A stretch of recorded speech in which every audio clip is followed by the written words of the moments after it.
So now let's see how we can use the distribute option inside of Google Slides. So in order to use that out, I'm just going to go around and bring in some shapes. I'm just going to bring in this cubicle shape right here, and I'm going to copy paste this around just like this, as you can see.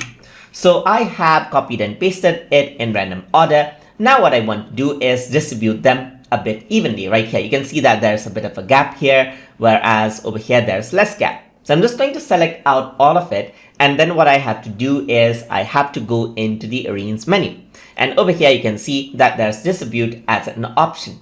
So I can go around over here and distribute it horizontally. So if I were to click on this, you can see that it has created equal space on all of the cubes just like this. I can also go over here and then distribute it evenly across top and bottom. So to do that, I'm going to go to arrange and go to distribute, and I can do vertically as well. So you can see that the difference between this everything is the same now.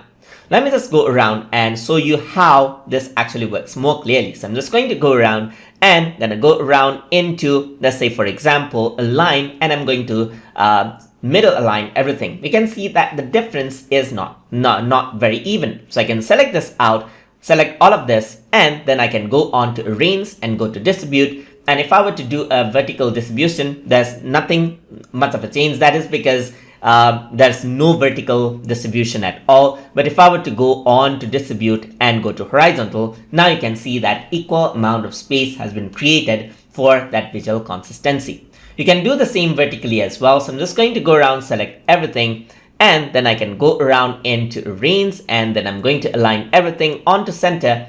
And then I can go to arrange again, distribute everything vertically, and now you can see that there's vertical distribution. Of course, the alignment is not very perfect, but you can see that this is how it works. So there's even amount of distribution in all of these cubes just like this. And that is how you can use the distribution option inside of Google Slides. So hope you guys learned something as always. And as always, please like, comment, share, and subscribe.